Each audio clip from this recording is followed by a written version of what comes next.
لا إله إلا الله وحده لا شريك له وأشهد أن محمدا عبده ورسوله لا نبي بعد أما بعد فيا أيها المسلمون أوصيكم ونفسي بتقوى الله عز وجل أعوذ بالله من الشيطان الرجيم يا أيها الذين آمنوا اتقوا الله حق تقاته ولا تموتن إلا وأنتم مسلمون وقال سبحانه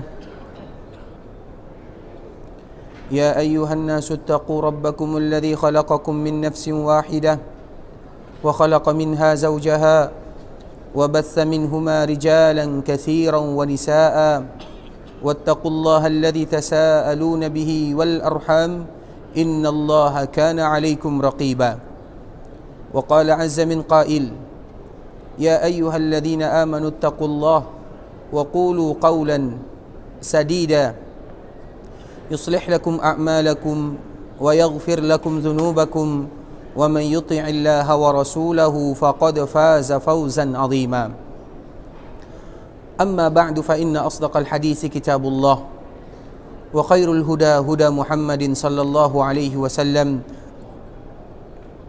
وشر الأمور محدثاتها فإن كل محدثة بدعة وكل بدعة ضلالة. إخوة الإسلام, saudara kaum muslimin, para tamu Allah rahimani wa rahimakumullah.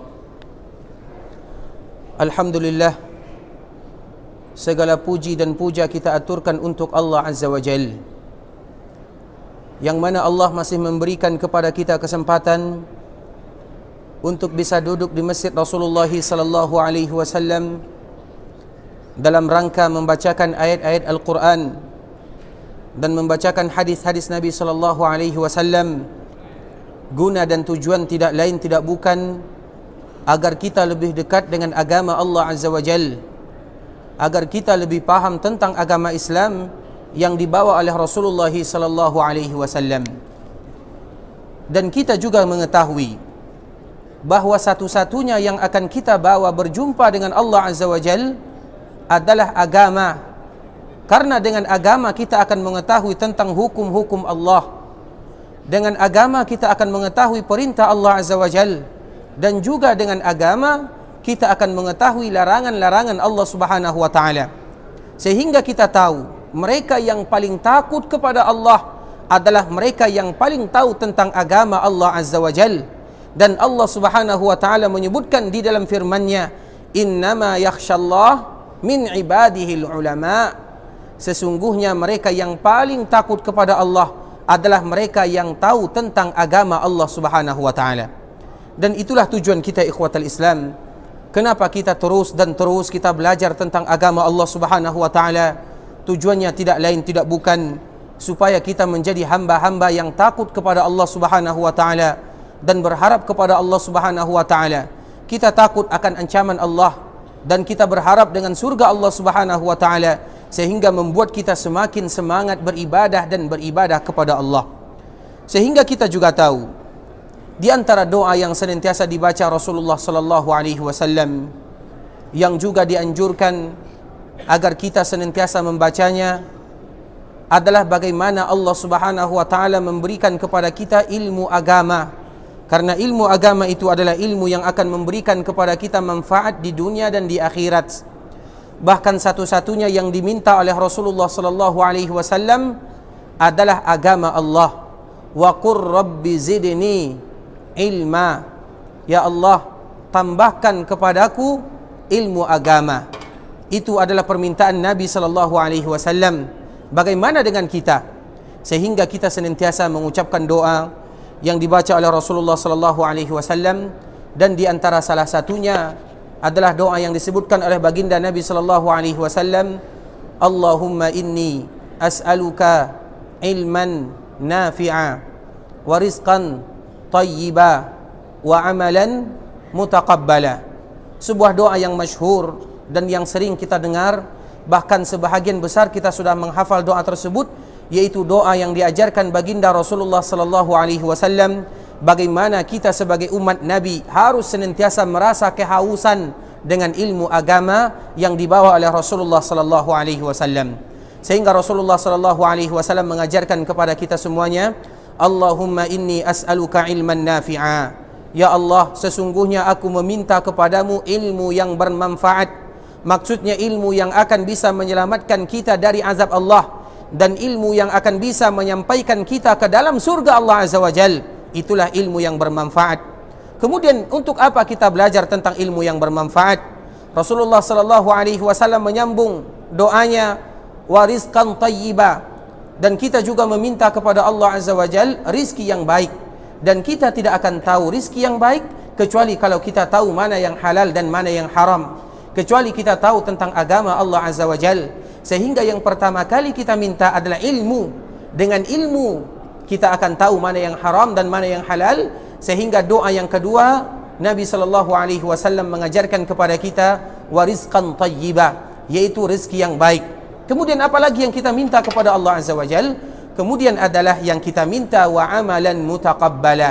Ketika kita tahu tentang agama Allah Azza wa Jal, dan ketika kita tahu tentang agama Allah yang mendorong kita untuk beribadah kepada Allah, maka harapan kita yang terakhir kepada Allah Azza wa Jal agar seluruh jerih payah yang kita lakukan diterima oleh Allah Subhanahu wa taala. Sehingga doa ini merupakan doa yang tidak pernah ditinggalkan Nabi sallallahu alaihi wasallam. Allahumma inni as'aluka ilman nafi'a wa rizqan tayyiba wa amalan mutaqabbala. Dan ini juga ikhwatal Islam agak mirip dengan doa yang disebutkan oleh Abdullah bin Abbas radhiyallahu taala anhu. Kita tahu Abdullah bin Abbas adalah sepupunya Nabi sallallahu alaihi wasallam. Abdullah bin Abbas adalah ulamanya para sahabat. Karena Nabi mendoakan Abdullah bin Abbas, Nabi berdoa kepada Allah agar mengajarkan agama ini kepada Abdullah bin Abbas. Sehingga ulama para sahabat adalah Abdullah bin Abbas radhiyallahu taala anhuma. Abdullah bin Abbas ikhwatal Islam juga mengajarkan kepada kita tentang doa yang agak mirip sama dengan doa yang diajarkan Nabi sallallahu alaihi wasallam, terutama kepada kita yang datang ke tanah haram, yang datang ke kota Madinah dan datang ke kota Mekah. Karena kita tahu di antara nikmat yang Allah berikan kepada kita ketika kita datang ke kota Mekah dan ke kota Madinah, yaitu sebuah air yang kita kenal dengan Zam-Zam. Kita tahu Zam-Zam ini adalah air yang penuh dengan keberkahan. Dan kita juga tahu dianjurkan bagi kita setiap kali minum Zam-Zam untuk berdoa kepada Allah. Karena Nabi menyebutkan dan disebutkan oleh Ibnu Uyainah rahimahullahu taala bahwa hadis yang berkaitan dengan perkataan Nabi sallallahu alaihi wasallam adalah hadis yang sahih adanya. Zam-Zam lima syuribalah. Zam-Zam itu tergantung apa tujuan kalian meminumnya. Sehingga kesempatan ini jangan kita sia-siakan. Setiap kali kita minum Zam-Zam, setiap kali itu kita berdoa kepada Allah Azza wa Jal. Karena kita tidak tahu kapan lagi kita akan diberikan kesempatan untuk minum Zam-Zam. Mumpung kita berada di kota Madinah dan mumpung kita berada di kota Mekah, usahakan jangan minum kecuali dari air Zam-Zam. Jangan minum kecuali dari air Zam-Zam. Karena Rasulullah sallallahu alaihi wasallam menyebutkan Zam-Zam lima syuribalah. Zam-Zam tergantung bagaimana cara kalian meminumnya. Dan ini juga nasihat untuk kita semuanya ikhwatal Islam. Ketika kita minum air Zam-Zam, air yang paling barokah, maka dianjurkan kita untuk tidak meminum 1 atau 2 gelas. Namun Nabi menganjurkan kepada kita semuanya, kalau kalian minum Zam-Zam, minum sampai kalian puas. 5 gelas, 6 gelas, jangan 1 gelas, rugi kita. Bahkan Nabi juga menyebutkan di antara salah satu mereka yang tidak puas dengan minum Zam-Zam, bahwa orang-orang yang ada di dalam hatinya rasa kemunafikan tidak akan pernah puas dengan Zam-Zam. Maksudnya ketika mereka minum. Sehingga Nabi menyebutkan hatta yatadalla, sampai kita betul-betul puas ketika kita meminum air Zam-Zam. Sehingga ketika kita minum Zam-Zam di Mekah dan di Madinah, diusahakan minum sebanyak-banyaknya. Walaupun kita sering pergi ke buang air, tidak menjadi masalah. Namun kita menginginkan barokahnya Zam-Zam 5 syuribalah. Dan di antara salah satu yang disebutkan oleh Abdullah bin Abbas radhiyallahu taala anhu, setiap kali dia minum air Zam-Zam, maka dia berdoa kepada Allah. Apa doanya? Allahumma inni as'aluka ilman nafi'ah wa rizqan wasi'ah wa shifaan min kulli da'. Ya Allah, sesungguhnya aku meminta dan memohon kepadamu ilmu yang bermanfaat. Kemudian dengan ilmu kita meminta kepada Allah rizki yang luas. Kemudian kita juga meminta kepada Allah kesehatan dari segala penyakit. Dan itu juga di antara doa yang diajarkan oleh sahabat Nabi sallallahu alaihi wasallam ketika kita minum air Zam-Zam. Namun kita lihat yang pertama kali diminta adalah ilmu agama. Dan di antara doanya adalah Allahumma inni as'aluka ilman nafi'a wa rizqan wasi'a wa shifaan min kulli da'. Sebuah doa yang diajarkan oleh sahabat Nabi yang mulia sallallahu alaihi wasallam setiap kali kita meminum air Zam-Zam, air yang penuh dengan keberkahan. Ikhwatal Islam rahimani rahimakumullah. Siapa yang hafal doa Abdullah bin Abbas? Silakan.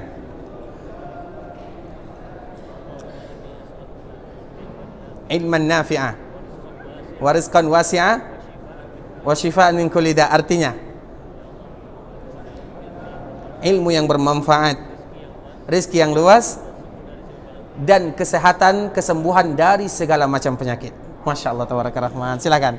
Barakallahu fiik, barakallahu fiik, barakallahu fiik. Bisa diaparkan barakallahu fiik, barakallahu fiik. Ini merupakan doa yang mesti kita baca ikhwatal Islam, terutama sebagaimana tadi yang kita sebutkan, setiap kali Allah memberikan kesempatan kepada kita, usahakan selama kita berada di tanah haram, Zam-Zam yang kita minum.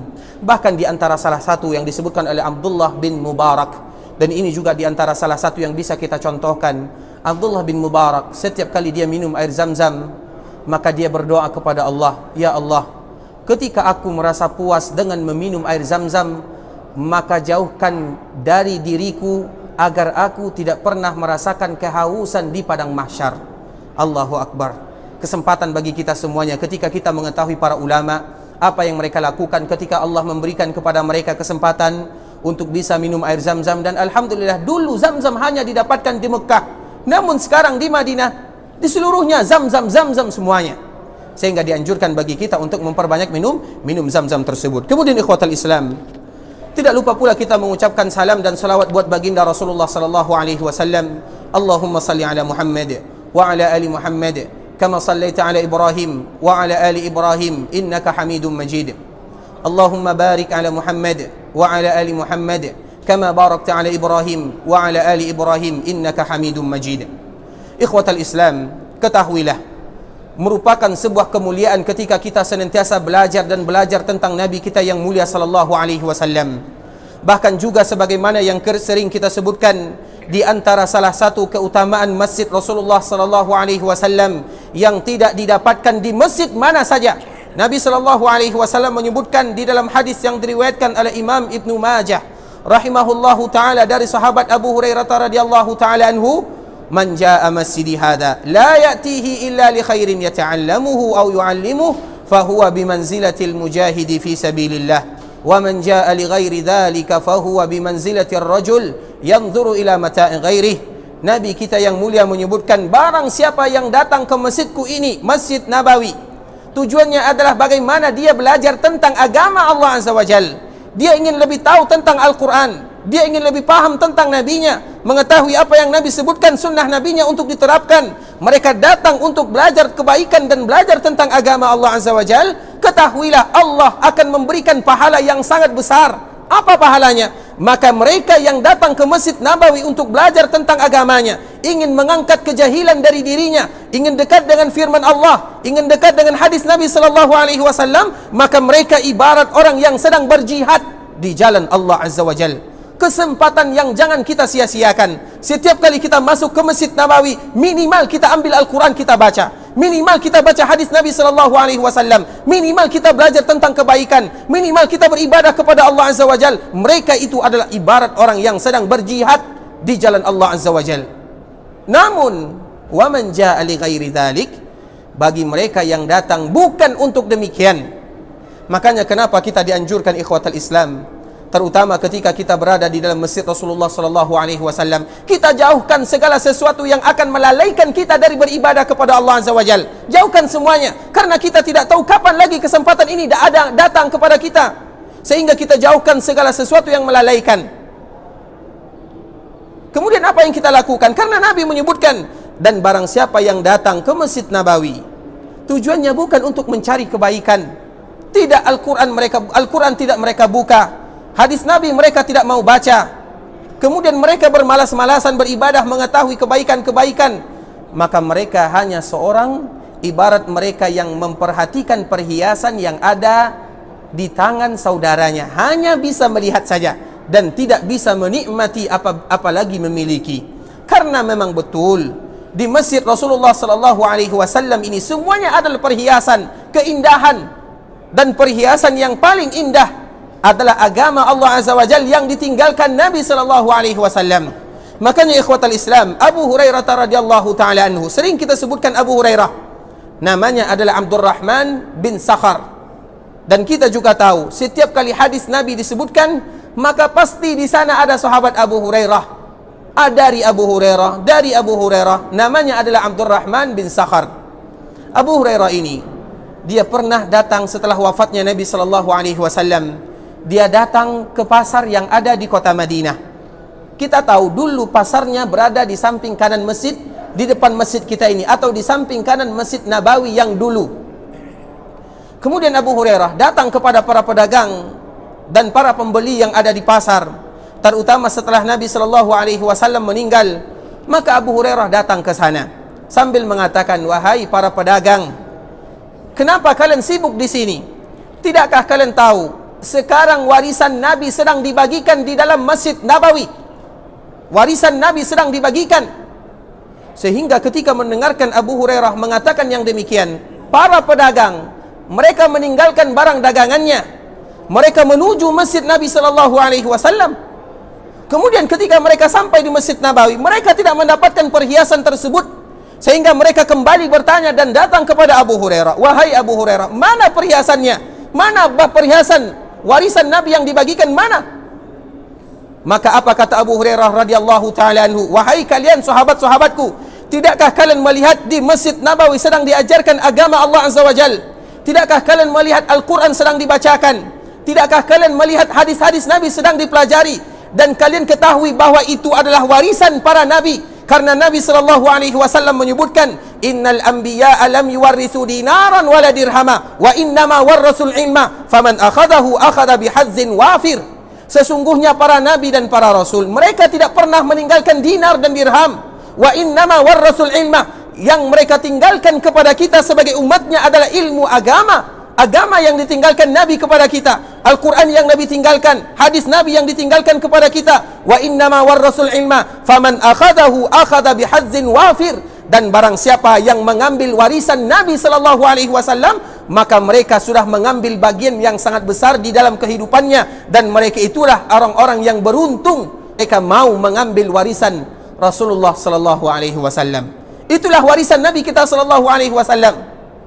Nabi sallallahu alaihi wasallam tidak pernah mewariskan dinar dan dirham, sehingga kita tahu ketika Nabi kita sallallahu alaihi wasallam meninggal, Fatimah radhiyallahu taala anha, anak Nabi yang paling dicintai Rasulullah sallallahu alaihi wasallam yang nanti akan kita sebutkan, datang kepada Abu Bakar.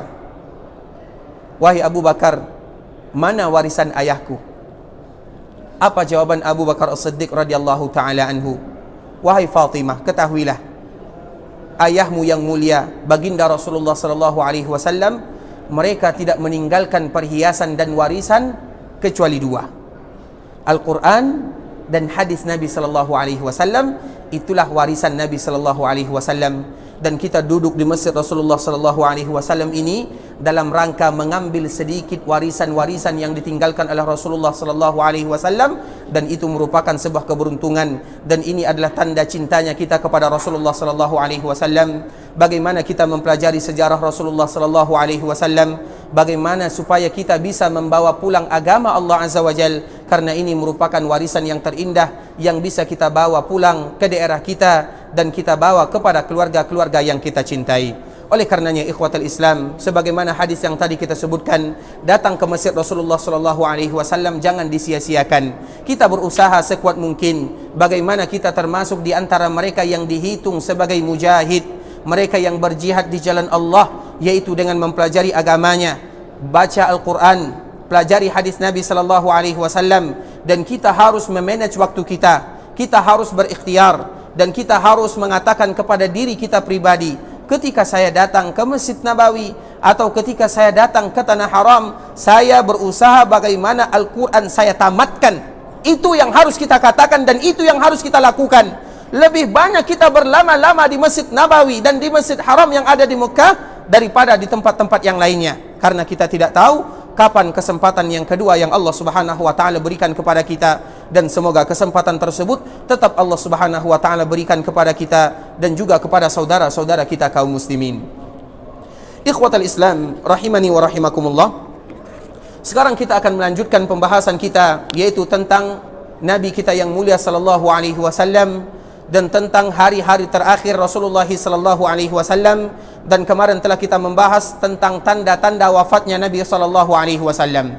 Kita menyebutkan kemarin ikhwatul Islam bahwa Nabi adalah manusia biasa. Walaupun Nabi tidak sama dengan kita, banyak kekhususan Nabi sallallahu alaihi wasallam, dan di antara kekhususan Nabi sallallahu alaihi wasallam dan seluruh para nabi, Allah memberikan kepada mereka pilihan apakah mereka mau tinggal di dunia atau mereka ingin bertemu dengan Allah Azza wa Jal. Dan seluruh jawaban para nabi sama. Mereka tetap lebih memilih berjumpa dengan Allah Azza wa Jal. Maksudnya apa? Mereka memilih bagaimana supaya mereka dipanggil oleh Allah Azza wa Jal, namun setelah mereka menjalankan amanah yang telah diembankan oleh Allah Azza wa Jal.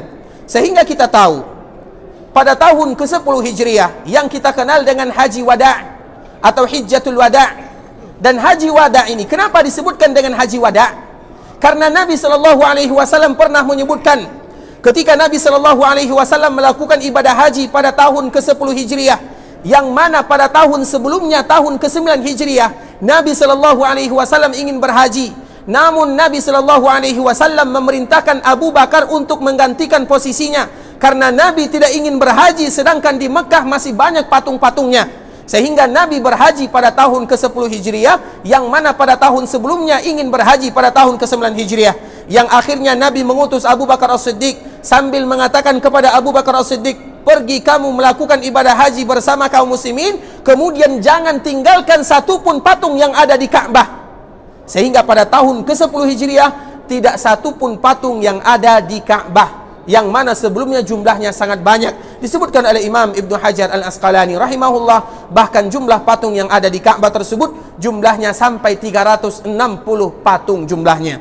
Nah, pada tahun ke-9 ini Abu Bakar melaksanakan ibadah haji sambil menghancurkan patung-patung yang ada di Ka'bah. Sehingga pada tahun ke-10 Hijriah Nabi melakukan ibadah haji, dan satu-satunya haji yang Nabi lakukan, karena Nabi tidak pernah berhaji kecuali satu kali saja, yaitu pada tahun ke-10 Hijriah. Tidak ada lagi yang namanya patung dan kesyirikan yang ada di sekitar Ka'bah, karena mereka sudah betul-betul beriman kepada Allah. Dan ketika mereka sudah beriman kepada Allah dan betul-betul kuat keimanannya, dan ini merupakan tanda bahwa Nabi sudah menyampaikan amanahnya, sehingga Nabi melakukan ibadah haji.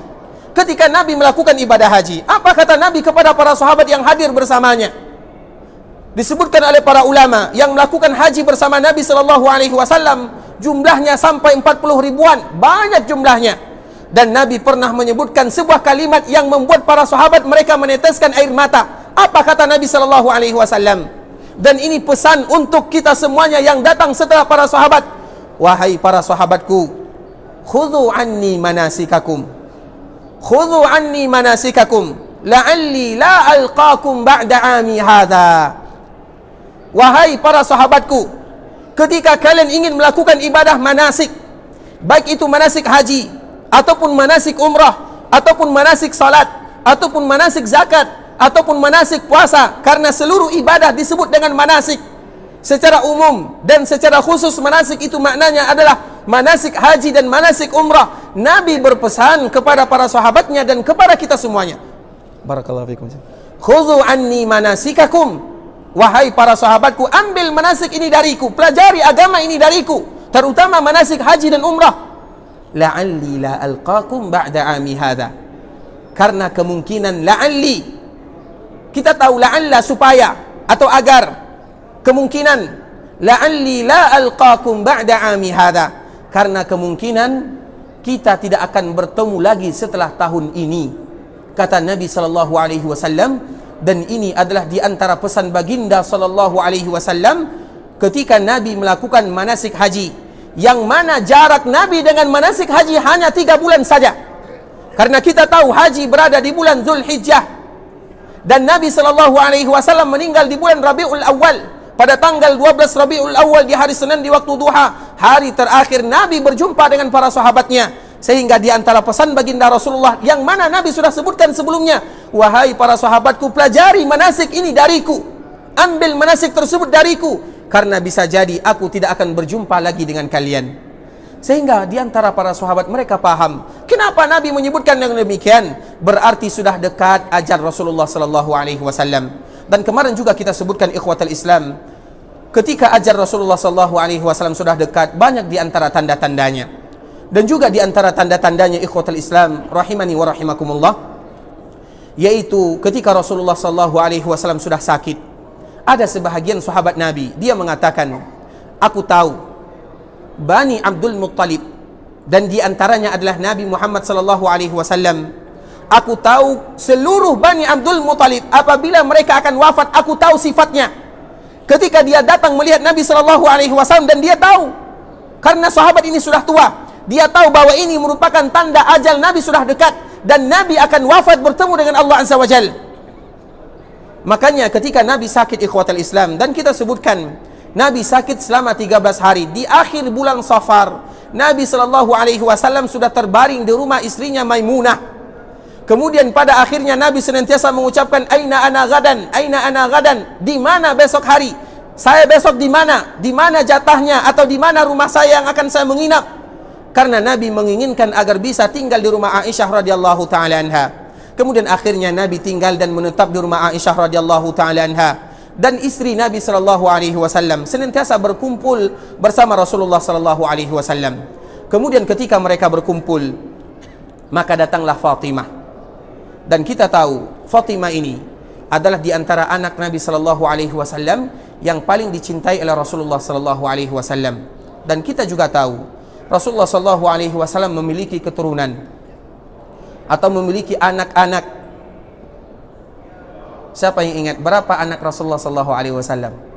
8 atau 9? 7, sebutkan. Berapa laki-laki, berapa yang perempuan? 3 laki-laki, 4 perempuan. Siapa yang laki-laki? Ibrahim. Siapa lagi anak Nabi sallallahu alaihi wasallam? Indah ya rasanya kita belajar tentang keluarga Nabi sallallahu alaihi wasallam daripada kita mempelajari pemain bola ya. Masya Allah tabarakallah. Taib, yang pertama Ibrahim, yang kedua Qasim. Dipindahkan kepada bapak kita. Silakan Pak. Ibrahim, Qasim, Abdullah, Ibrahim. Yang perempuan lagi Pak, Masya Allah. Satu lagi. Masya Allah tabarakallah rahman, Masya Allah. Ini Pak, silakan Pak. Barakallahu fiik, barakallahu fiik. Masya Allah, terima kasih ya Pak ya. Jazakallahu khairan. Semoga Allah senantiasa memberikan kepada Bapak kita kesehatan dan kepada kita semua. Barakallahu fiikum, jazakumullah khairan. Nah, ini adalah anak Nabi sallallahu alaihi wasallam, 7 orang. 6 dari Khadijah, 1 dari Maria Al-Qibtiyah. Nah, di antara anak Nabi sallallahu alaihi wasallam, yang laki-laki semuanya meninggal ketika mereka kecil, tinggal yang wanita. Dan di antara anak yang paling disayang Nabi sallallahu alaihi wasallam adalah Fatimah radhiyallahu taala anha. Ketika Nabi sallallahu alaihi wasallam sedang terbaring di rumah Aisyah radhiyallahu taala anha, dan kita tahu Nabi sangat romantis dengan istrinya dan juga dengan anaknya. Bahkan kita tahu Fatimah radhiyallahu taala anha, dia sudah menikah dengan Ali bin Abi Thalib, maksudnya dia sudah berkeluarga. Namun bagaimana akrabnya Nabi sallallahu alaihi wasallam dengan Fatimah tersebut? Walaupun dia sudah menikah, namun dia adalah anak yang paling Nabi cintai. Dan Nabi mengajarkan kepada kita, walaupun anak kita sudah menikah, namun kita tidak boleh putus hubungan dengannya. Dia tetaplah anak kita. Nabi mengajarkan yang demikian. Makanya kita lihat, kadang-kadang Nabi sallallahu alaihi wasallam masuk ke rumah Aisyah, ke rumah Fatimah dan Ali bin Abi Thalib, dan duduk di antara Ali dan Fatimah. Siapa yang berani masuk ke dalam rumah menantu dan anaknya kemudian duduk di antara keduanya? Siapa yang bisa melakukan? Jarang. Namun Nabi melakukan yang demikian. Bahkan Nabi sallallahu alaihi wasallam sering mencium kening Fatimah, padahal dia sudah menikah dengan Ali bin Abi Thalib radhiyallahu taala anhu.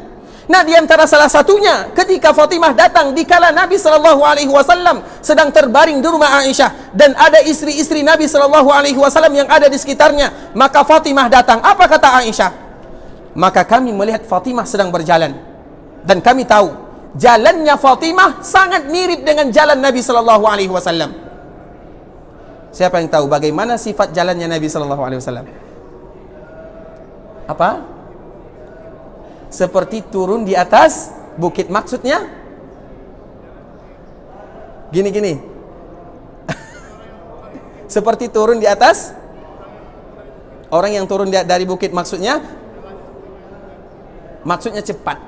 Maksudnya seperti orang yang turun di atas bukit. Maksudnya Nabi itu berjalannya cepat. Bukan seperti ini, ataupun Masya Allah, tabarakallah rahman, Masya Allah. Silakan. Barakallahu fiik. Ini kayaknya yang dari kiri terus ya, yang dari kanan kayaknya belum ada suaranya ini. Nanti kita minta yang dari kanan insyaallah ya. Barakallahu fikum wa jazakumullah khairan. Kita hanya ingin berusaha ikhwatal Islam untuk mempelajari Nabi sallallahu alaihi wasallam dan keluarga Nabi sallallahu alaihi wasallam. Kemudian apa kata Aisyah radhiyallahu taala anha? Maka kami lihat Fatimah dari kejauhan dan kami tahu karena jalan Fatimah sama dengan jalan Nabi sallallahu alaihi wasallam. Langkahnya cepat, geraknya sama karena itu adalah anak Nabi. Kemudian ketika Fatimah ingin sampai dan hampir sampai ke rumah Nabi sallallahu alaihi wasallam, maka Nabi sallallahu alaihi wasallam yang sedang sakit melihat anaknya langsung duduk mengatakan, "Marhaban bibnati, ahlan ya bibnati." Wahai anakku, selamat datang, wahai anakku, selamat datang, wahai anakku. Karena dia saking sayang kepada Fatimah radhiyallahu taala anha. Kemudian ketika Fatimah datang, akhirnya Nabi sallallahu alaihi wasallam kembali berbaring karena Nabi kita sebutkan kemarin dari hadis yang diriwayatkan dari Abdullah bin Mas'ud radhiyallahu taala anhu, "Inni u'aku kama yu'aku rajulani minkum." Aku sakit sebagaimana dua orang kalian yang merasakan sakit tersebut. Nabi dua kali sakitnya daripada sakit yang kita rasakan. Karena memang Nabi juga orangnya kuat. Makanya disebutkan oleh Anas bin Malik, kekuatan Nabi itu melebihi 30 sampai 40 dari kekuatan manusia biasa. Namun Nabi tidak pernah melihatkan dia itu orang yang kuat, karena Nabi betul-betul diutus sebagai rahmatan lil alamin. Kita tahu Umar sangat kuat, Umar bin Khattab radhiyallahu taala anhu sangat kuat. Namun ketahuilah, tidak berbanding antara Umar dengan Nabi sallallahu alaihi wasallam. Namun Nabi tidak pernah melihatkan kekuatannya, walaupun Nabi lebih kuat daripada kita 40 kali lipat. Karena Nabi sallallahu alaihi wasallam diutus sebagai rahmat. Karena Nabi bukan mempertakutkan umatnya, membuat umatnya takut. Namun Nabi sallallahu alaihi wasallam diutus rahmatan lil alamin. Sehingga kita tahu setiap kali peperangan yang dilalui dan dihadapi Nabi sallallahu alaihi wasallam, kapan Nabi pernah membunuh? Tidak ada. Nabi hanya memimpin. Namun Nabi sallallahu alaihi wasallam tidak pernah mengangkat perang membunuh musuhnya. Kenapa? Rahmatan lil alamin. Itulah Nabi kita sallallahu alaihi wasallam, orang yang kuat. Namun sakit yang dirasakan Nabi sallallahu alaihi wasallam, namun sakitnya juga dua kali seperti sakit yang kita rasakan. Kemudian ketika Fatimah ini datang kepada Nabi sallallahu alaihi wasallam, maka Nabi sallallahu alaihi wasallam duduk sambil menyambut putri tercintanya Fatimah radhiyallahu taala anha. Kemudian ketika Fatimah sudah duduk di samping Nabi sallallahu alaihi wasallam, maka Nabi pun kembali berbaring dan Fatimah sudah meneteskan air mata. Betapa tidak dia meneteskan air mata. Ayahnya yang selama ini membuat dia bahagia, ayahnya yang selama ini menghibur dirinya, ayahnya yang selama ini mengeluarkan canda dan tawa kepada dirinya, namun sekarang sudah berbaring berbucur di rumah istrinya Aisyah radhiyallahu taala anha. Sehingga Fatimah sedih, Fatimah menangis. Kemudian ketika melihat anaknya menangis, maka Nabi sallallahu alaihi wasallam memberikan isyarat untuk membisikkan sesuatu kepada Fatimah. Kemudian ikhwatal Islam, maka Fatimah dipanggil Nabi sallallahu alaihi wasallam, kemudian dibisikkan oleh Rasulullah sallallahu alaihi wasallam. Kemudian ketika Rasulullah sallallahu alaihi wasallam membisikkan sesuatu ke telinga Fatimah, maka Fatimah menjadi semakin menangis. Kemudian Nabi kembali membisikkan ke telinga yang kedua, maka Fatimah pun kembali tertawa. Sehingga istri-istri Nabi sallallahu alaihi wasallam mereka bertanya-tanya kepada Fatimah, apa sih, kenapa Fatimah ketika dibisikkan Nabi yang pertama dia menangis, dan kenapa dibisikkan yang kedua Fatimah radhiyallahu taala anha tertawa dan tersenyum? Nah, ketika itu ikhwatal Islam, Aisyah bertanya kepada Fatimah, namun Fatimah tidak menjawabnya. Apa kata Fatimah? Aku tidak berani membongkar rahasia Rasulullah sallallahu alaihi wasallam ketika Nabi masih hidup. Namun ketika Nabi SAW sudah meninggal dan Aisyah kembali bertanya kepada Fatimah, apa sih rahasia Nabi SAW kepadamu wahai Fatimah? Maka Nabi SAW dan Fatimah menyebutkan, ternyata Nabi membisikkan kepada Fatimah, wahai Fatimah, ketahuilah bahwa ayahmu akan dipanggil oleh Allah Azza wa Jal. Ayahmu akan wafat dan ayahmu akan meninggal. Sehingga Fatimah menangis. Kemudian ketika Fatimah menangis, Nabi kembali berbisik kepada Fatimah. Apa bisikan yang kedua dari Rasulullah SAW kepada Fatimah? Wahai Fatimah, ketahuilah bahwa sesungguhnya engkau adalah sayyidatu nisa'i hadhil ummah. Engkau wahai Fatimah, tidakkah engkau merasa bangga ketika engkau menjadi pemimpinnya wanita umat ini? Maksudnya wanita yang memimpin wanita umat Nabi SAW di dalam surga adalah Fatimah, dan engkau adalah wanita atau keluargaku yang pertama kali menyusulku, kata Rasulullah. Sehingga Fatimah merasa bangga. Dia diberikan kabar oleh Rasulullah SAW bahwa dia adalah sayyidatu nisa'i hadhil ummah, pemimpinnya wanita umat ini, umat Rasulullah SAW, dan dia yang pertama kali menyusul Nabi SAW dari kalangan Nabi SAW dan dari keluarga Nabi SAW. Sehingga kita tahu jaraknya.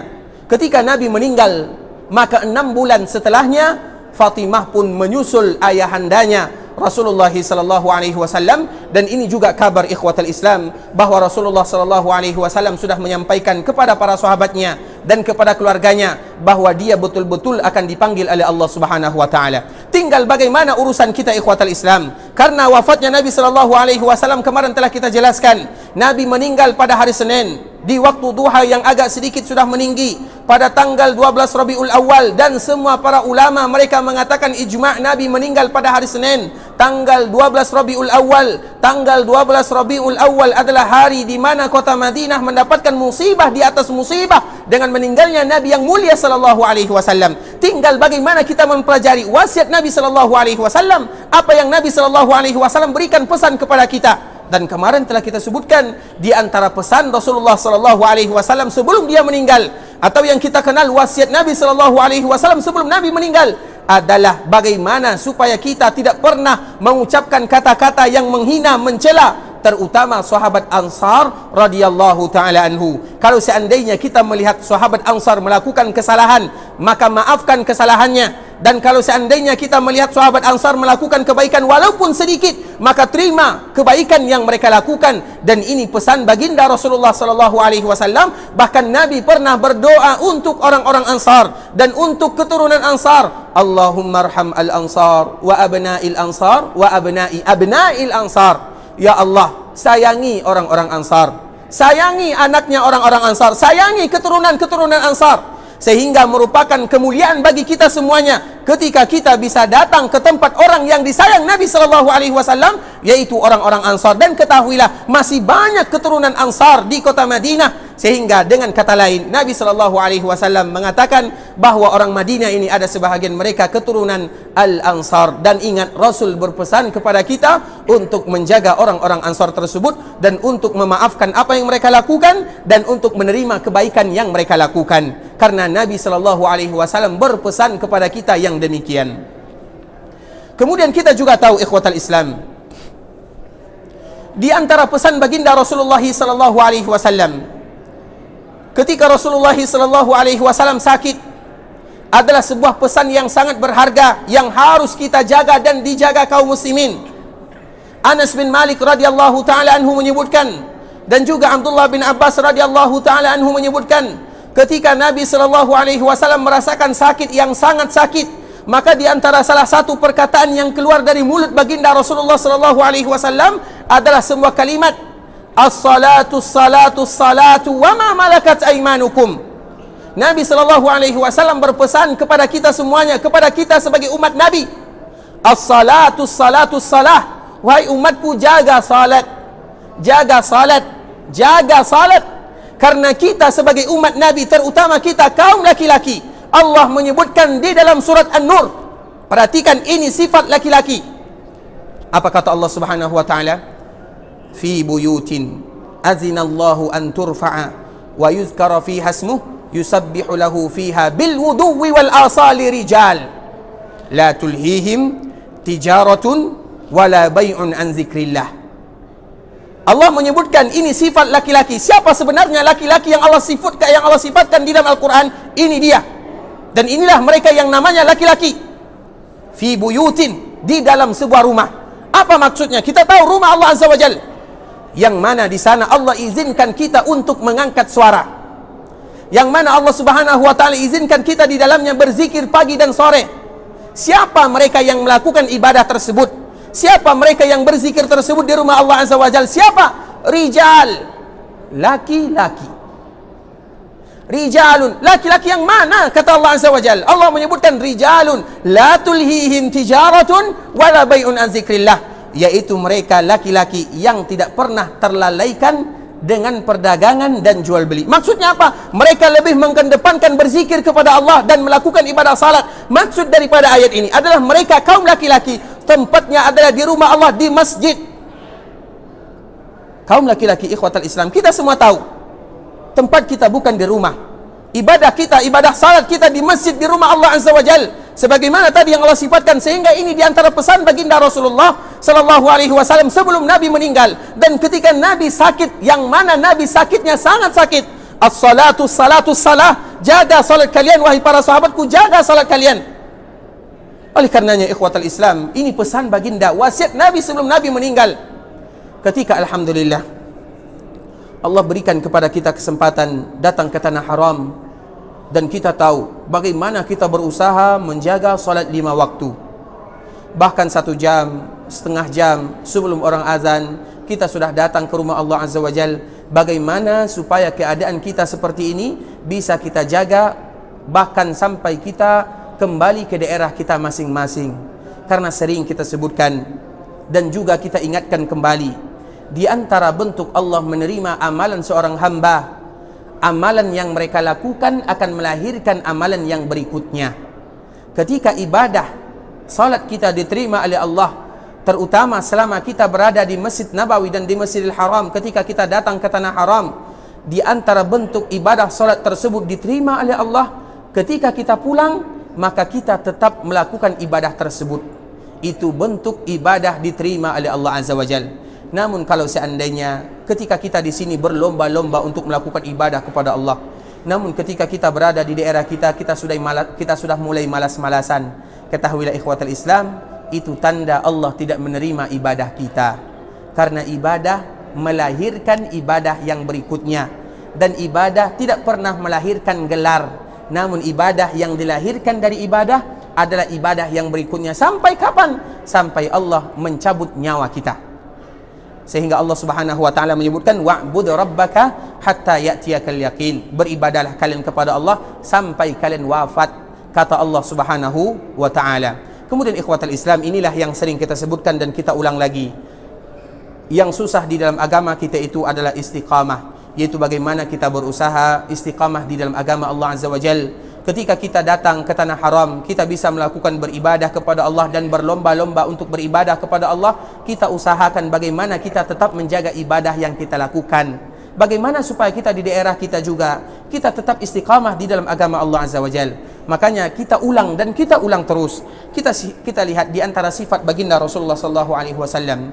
Nabi sallallahu alaihi wasallam memiliki rambut yang panjang, kemudian jenggot yang lebat. Dan kita tahu Nabi sallallahu alaihi wasallam meninggal di umurnya ke-63. Ada yang menyebutkan 62 dan ada yang menyebutkan 65. Namun yang paling populer dan yang paling masyhur, Nabi meninggal ketika umurnya 63 tahun. Dan ingatlah, ketahuilah, Nabi sallallahu alaihi wasallam fisiknya tidak sama dengan kita. Dan di antara salah satunya jenggot Nabi dan rambut Nabi sallallahu alaihi wasallam, walaupun Nabi sudah berumur 63 tahun, tidak ada ubannya di sana. Nabi tidak beruban. Sehingga kalau ada di antara kaum muslimin, mereka bermimpi bertemu dengan Nabi sallallahu alaihi wasallam, kemudian mereka melihat yang di dalam mimpi tersebut adalah yang padat ubannya, banyak ubannya, ketahuilah itu bukan Nabi sallallahu alaihi wasallam, karena Nabi tidak ada ubannya. Kemudian ikhwatal Islam, kecuali sedikit. Kenapa Nabi sallallahu alaihi wasallam tumbuh ubannya padahal hukum asalnya Nabi tidak beruban? Namun di akhir kehidupan Nabi sallallahu alaihi wasallam ubannya tumbuh sedikit, 15 sampai 20 helai. Dan kita tahu 15 sampai 20 helai tidak Tidak sama dengan kita yang sudah diberikan umur tua oleh Allah Azza wa Jal. Bahkan mungkin semua jenggot kita dan semua rambut kita sudah memutih. Beda dengan Nabi SAW. Nabi tidak beruban kecuali 15 sampai 20. Coba bayangkan, jenggot Nabi saja dihitung sahabat Rasulullah SAW, dan mereka tahu berapa jumlah jenggot Nabi SAW. Ini membuktikan betapa dekatnya mereka dengan Rasulullah SAW. Kemudian kita menjadi bertanya-tanya, kenapa Nabi beruban? Apa sebabnya? Salah satunya tidak lain tidak bukan karena Allah menurunkan kepadanya sebuah firman Allah, atau dalam sebuah surat yang bernama Hud. Rasulullah SAW menyebutkan syayyabatni Hud wa akhawatuha. Yang membuat saya beruban ini, atau uban saya tumbuh 15 sampai 20 helai ini, adalah karena surat Hud dan saudara-saudaranya. Syayyabatni Hud wa akhawatuha. Yang membuat saya beruban surat Hud dan saudara-saudaranya. Siapa saudara surat Hud? Yaitu surat Al-Zalzalah. Siapa lagi? Surat Al-Qiyamah, yang bercerita tentang dahsyatnya hari kiamat, yang bercerita tentang agama. Apa isinya dalam surat Hud tersebut? Allah menyebutkan kepada Nabi kita, fastaqim kama umirta. Hai Muhammad, istiqamalah kamu di dalam agama. Maksudnya, tetaplah kamu beribadah kepada Allah sampai Allah mencabut nyawamu. Itu pesan Allah kepada Nabi kita SAW. Dan kita tahu Nabi sudah dijaga oleh Allah Azza wa Jal. Nabi adalah maksum. Nabi sudah diampunkan dosanya oleh Allah Azza wa Jal. Dan Nabi kita pasti masuk ke dalam surga. Namun ketika ayat ini turun, Allah perintahkan untuk Nabi kita istiqamah, langsung tumbuh uban Nabi. Saking dahsyatnya masalah istiqamah. Jadi bukan main-main ikhwatal Islam. Maksudnya apa? Ketika kita rajin beribadah selama kita di tanah haram, makanya kenapa kita dianjurkan dan diwajibkan melakukan ibadah haji dan melakukan ibadah umrah, karena banyak pelajaran yang akan bisa kita petik darinya. Dan di antara salah satunya, ketika kita berlomba-lomba beribadah selama kita berada di tanah haram, kita pun ingin berlomba-lomba beribadah selama kita berada di daerah kita, sampai kita bertemu dengan Allah Azza wa Jal.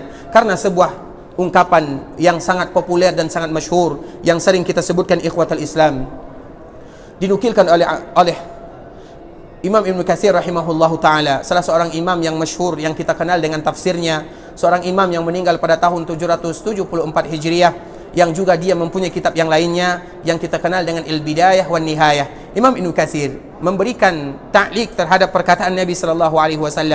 Imam Ibn Katsir menyebutkan, man asha ala syai'in mata alaih, wa man mata ala syai'in bu'itha alaih. Barang siapa yang terbiasa melakukan suatu ritual ibadah dan dia istiqamah di dalamnya, maka Allah akan cabut nyawanya dalam keadaan beribadah tersebut. Tidakkah kita suka ketika kita wafat dalam keadaan salat? Dan banyak kita saksikan kaum muslimin, dan kita contohkan dan sering juga kita sebutkan dulu di awal-awal kami datang ke kota Madinah, ketika kaum muslimin melakukan ibadah haji, ada salah seorang jamaah berasal dari Solo, yang kebetulan dia berasal dari Solo. Solo ini Indonesia atau Malaysia nih? Indonesia ya, berasal dari Solo. Kemudian dia melakukan, atau sebelum sholat asar, dan kita tahu biasanya kaum muslimin beberapa saat sebelum orang azan mereka sudah datang ke masjid, dan dia datang ke masjid kemudian melakukan ibadah sunat. Dan ini di depan kami lihat bagaimana dia melakukan salat. Kemudian ketika dia sujud ikhwatal Islam, dia tidak kembali dan tidak bangkit dari sujudnya sampai muazzin mengumandangkan azan. Orang-orang yang ada di sekitarnya mengira dia tetap sujud lama berdoa kepada Allah, karena memang waktu kita berdoa yang paling mustajab adalah ketika kita sujud. Makanya dianjurkan bagi kita untuk sujud berlama-lama, terutama ketika kita melakukan salat sunat, karena di sana Nabi menyebutkan aqrabu ma yakunu bihil abdu. Seorang hamba semakin dekat kepada Allah ketika dia sujud, maka perbanyaklah doa di sana. Nah, orang mengira dia berdoa kepada Allah sampai muazzin mengumandangkan azannya, namun dia belum bangkit. Sampai orang iqamah, dia juga belum bangkit. Ternyata Allah sudah panggil dia dan cabut nyawanya dalam keadaan sujud kepada Allah. Tidakkah kita menginginkan dan tidakkah kita iri kepada saudara kita seperti ini? Dan banyak contohnya, banyak. Betapa banyak di antara mereka yang meninggal dalam keadaan membaca buku. Betapa banyak di antara saudara kita yang meninggal dalam keadaan membaca Al-Quran. Intinya kita memohon bagaimana kita wafat istiqamah di dalam agama ini, wafat dalam keadaan beribadah. Namun rugi ikhwatal Islam, dan kita memohon kepada Allah Subhanahu wa taala kalau seandainya kita wafat dalam keadaan yang tidak demikian. Makanya tidak bagus rasanya didengar kalau ada orang yang wafat dalam keadaan bernyanyi. Siapa yang suka wafat dalam keadaan bernyanyi? Tidak ada. Semua kita ingin wafat dalam keadaan membaca Al-Quran. Tidak enak didengar rasanya ada yang wafat dalam keadaan menghisap rokok misalnya. Siapa yang ingin wafat dalam keadaan demikian? Tidak ada. Namun banyak mereka yang demikian. Makanya sering kita sebutkan, dan cerita ini ikhwatul Islam sering kita ulang untuk mengambil pelajaran di dalam sebuah kitab yang edisinya edisi bahasa kita, ketika atau detik-detik menjelang ajal. Dilukilkan di sana ada salah seorang yang suka bermain as-sataranji. As-sataranji itu adalah permainan yang di sana ada bahasanya ska dan ster. Apa namanya? Catur. Kita terlepas dari hukumnya, kita tidak membahas hukumnya. Namun itu kebiasaan dia. Ketika itu merupakan menjadi sebuah kebiasaan yang dia lakukan di dalam kehidupan, Allah wafatkan dia dalam mengucapkan kalimat ska. Dia yang mati. Siapa yang suka? Nah, itulah yang dihasilkan dari istiqamah sehingga Nabi tumbuh ubannya. Karena ketika Allah menurunkan firman-Nya, fastaqim kama umirta, istiqamalah kamu hai Muhammad sebagaimana yang aku perintahkan. Dan ini juga merupakan ayat yang sangat dahsyat ikhwatal Islam, dan kita berharap dan bermohon kepada Allah agar kita wafat dalam keadaan husnul khatimah. Kemudian ikhwatal Islam, ini juga pesan Nabi sallallahu alaihi wasallam sebelum Rasulullah sallallahu alaihi wasallam meninggal, yaitu Rasulullah berpesan kepada kita, as-salatus salah, wahai kaum muslimin, jaga salat kalian, wahai kaum muslimin, jaga salat kalian, wahai kaum muslimin, jaga salat kalian, karena itu merupakan perintah Allah Azza wa Jal. Dan semua kita tahu satu-satunya ibadah, karena saking mulianya ibadah salat diwajibkan di langit bukan di bumi, sedangkan ibadah yang lainnya diwajibkan di bumi. Kenapa? Karena saking tingginya derajat ibadah salat, sehingga salat tersebut tidak pantas rasanya diwajibkan oleh Allah di bumi. Makanya Allah memanggil Nabi kita ke langit ke-7 sampai ke Sidratul Muntaha. Apa yang Nabi bawa? Adalah perintah ibadah salat. Saking mulianya ibadah salat yang dipesankan Nabi sebelum Nabi SAW meninggal.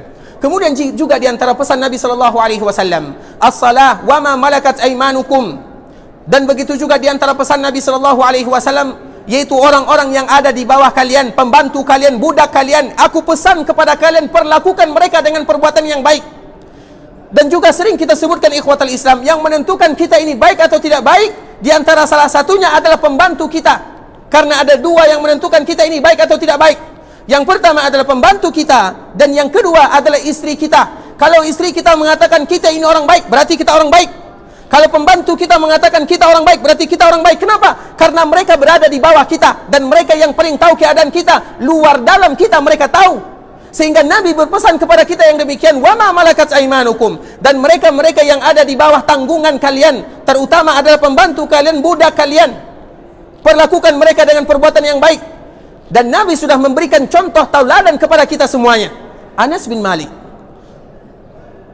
radhiyallahu ta'ala anhu, yang membantu Nabi selama 9 atau 10 tahun, dia menyebutkan,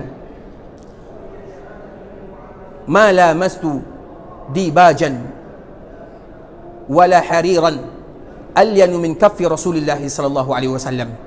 Saya tidak pernah menyentuh pakaian sutra lebih lembut daripada tangan Nabi sallallahu alaihi wasallam. Lembut tangan Nabi sallallahu alaihi wasallam. Dan makna lembut tangan Nabi sallallahu alaihi wasallam bisa jadi kita definisikan dua hal, lembut secara zahir dan lembut secara batin. Lembut secara zahir, memang tangan Nabi sallallahu alaihi wasallam indah dan lembut. Dan lembut secara batin, Nabi kita tahu tidak pernah memukul. Nabi sallallahu alaihi wasallam bahkan sebagaimana tadi yang kita sebutkan, Nabi tidak pernah membunuh walaupun di dalam peperangan, karena Nabi lembut zahir dan lembut batinnya, terutama tangannya. Maka Anas menyebutkan yang demikian. Kemudian apa kata Anas bin Malik? Ma qala li yauman qattun uffin. Nabi, ini kita belajar ya, mempelajari sejarah Nabi untuk berusaha kita terapkan. Ma qala li yauman qattun uffin.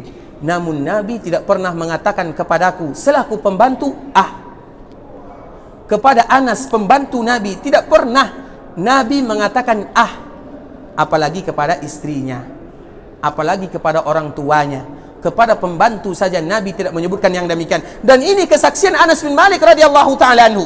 Sehingga Nabi sallallahu alaihi wasallam dan orang-orang yang ada di sekitar Nabi sallallahu alaihi wasallam, mereka saking cinta dan sangat sayang kepada Nabi sallallahu alaihi wasallam dan tidak mau berpisah dengan Nabi sallallahu alaihi wasallam. Di antara salah satunya yang kita kenal dengan Zaid bin Harithah. Kita tahu Zaid bin Harithah. Zaid ini ikhwatul Islam, sampai-sampai dia dinisbatkan namanya kepada Nabi SAW, Zaid bin Muhammad. Sehingga Allah Subhanahu wa taala menurunkan sebuah ayat yang ada di dalam Al-Quran, juz 21 antara 21 dan 22, yang kita kenal dengan suratul Ahzab, yang mana di sana Allah memberikan dan membatalkan at-tabanni, bahwasanya tidak boleh seseorang menisbatkan kecuali kepada orang tuanya. Makanya di antara salah satu dosa besar ketika seseorang menisbatkan kepada selain orang tuanya.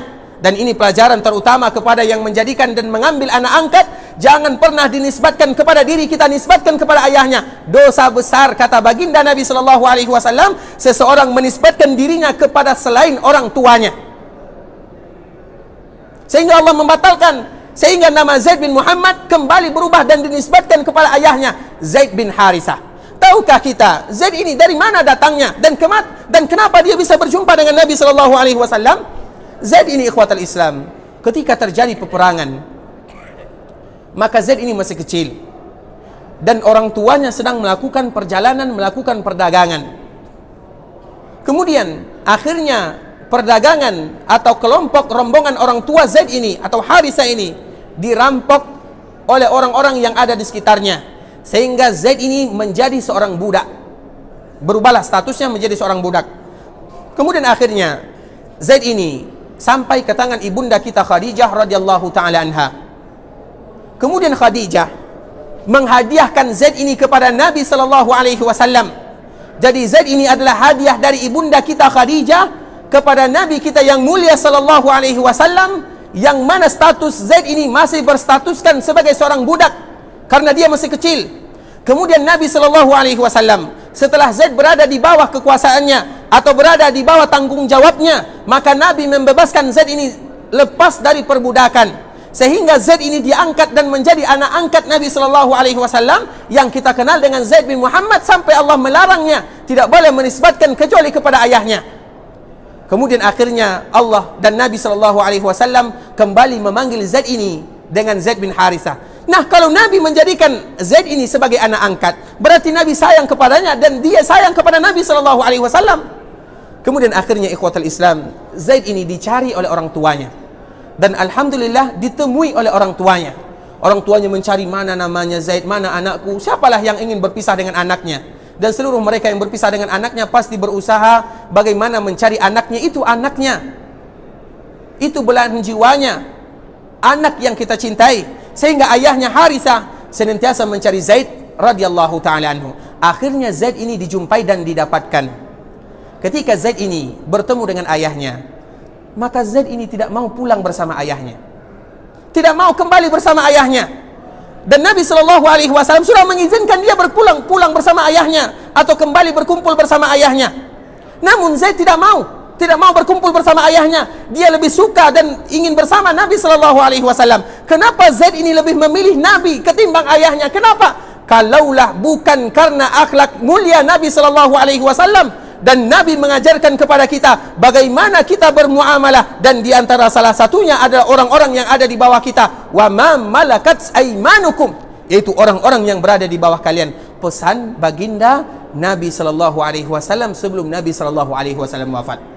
Kemudian ikhwatal Islam rahimani wa rahimakumullah, dan juga di antara pesan Rasulullah SAW kepada kita semuanya, terutama sebelum Rasulullah SAW wafat, kita tahu Masjid Nabawi, terutama di zaman Nabi SAW, itu banyak pintunya banyak, semuanya harus ditutup kecuali Khawha Abu Bakar As-Siddiq radhiyallahu ta'ala anhu, kecuali tempat masuknya Abu Bakar As-Siddiq radhiyallahu ta'ala anhu. Dan ini menunjukkan kepada kita betapa mulia Abu Bakar As-Siddiq, sehingga Nabi SAW ketika memerintahkan pintu masjid semuanya ditutup, tidak boleh sembarangan masuk ke dalam Masjid Nabawi kecuali dari pintu yang telah ditentukan, kecuali pintu Abu Bakar. Maksudnya apa? Sehingga Abu Bakar ketika dia masuk masjid tidak mesti dia berputar, cukup dari arah depan karena ada pintu khusus untuk Abu Bakar. Dan Nabi berpesan yang demikian, dan ini menunjukkan kepada kita bahwa Abu Bakar mempunyai kemuliaan yang sangat besar di dalam Islam, sehingga Allah muliakan Abu Bakar As-Siddiq untuk berdampingan dengan Nabi SAW ketika berada di dalam kuburnya, dan pantas Abu Bakar mendampingi Nabi SAW. Oleh karenanya ikhwatal Islam, Ketika ada salah seorang sahabat yang bertanya kepada Rasulullah sallallahu alaihi wasallam, "Ya Rasulullah, man ahabbun nasi ilaik?" Siapa manusia yang paling engkau cintai? Maka Nabi dengan terus terang mengatakan Aisyah. Manusia yang paling aku cintai adalah Aisyah. Kemudian laki-laki tersebut kembali bertanya, "Ya Rasulullah, kalau dari kalangan laki-laki siapa yang kau cintai?" Maka Rasulullah sallallahu alaihi wasallam menyebutkan Abu Bakar. Abu Bakar adalah manusia yang paling Nabi cintai. Bahkan Nabi sallallahu alaihi wasallam menyebutkan dalam sebuah hadisnya, "Lau kuntu muttakhidan min ummati khalila lattakhadtu Abu Bakrin khalila." Kalau seandainya boleh aku menjadikan di antara umatku sebagai khalil, maka Abu Bakar adalah khalilku, kata Nabi. Khalil itu adalah tingkat kecintaan yang paling tinggi. Sehingga dua para nabi atau dua orang nabi yang bernama Khalil adalah Nabi Ibrahim dan Nabi Muhammad. Dan dianjurkan kepada kita ketika kita memuji Nabi dengan menyebutkan Khalilullah. Kalau kita menyebutkan Habibullah, bukan berarti tidak benar, namun kurang. Karena Habib artinya kekasih, masih kurang derajatnya. Kalimat bahasa Arab itu banyak, dan kalimat bahasa yang paling bagus untuk memuji Nabi adalah dengan mengucapkan Rasulullah SAW Khalilullah. Karena khillah derajat kekasih yang paling tinggi. Wallahu ta'ala alam. Ikhwatul Islam rahimani rahimakumullah. Karena waktu juga yang memisahkan kita, yang benar datang dari Allah Subhanahu wa taala, yang salah datang dari diri kami pribadi, dan datangnya dari kebodohan kami dan karena kurangnya ilmu kami, dan kami semuanya, dan kami minta maaf kalau seandainya ada kata-kata yang salah, kata-kata yang khilaf, dan semuanya kita minta ampun kepada Allah Subhanahu wa taala. Insyaallah pengajian kita akan kita lanjutkan besok setelah maghrib. Wallahu taala alam. Kita bermohon kepada Allah Subhanahu wa taala agar kita betul-betul menjadi umat Nabi yang mencintai Nabi sallallahu alaihi wasallam, dan kita dikumpulkan oleh Allah bersama Nabi di dalam surganya. Amin amin ya rabbal alamin. Kita tutup dengan membaca doa kafaratul majlis. Subhanakallahumma wa bihamdika asyhadu an la ilaha illa anta astaghfiruka wa atubu ilaik. Wa sallallahumma wa sallim ala nabiyyina wa khalilina wa habibina Muhammadin wa ala alihi wa sahbihi wa sallama tasliman katsira. Assalamualaikum warahmatullahi wabarakatuh.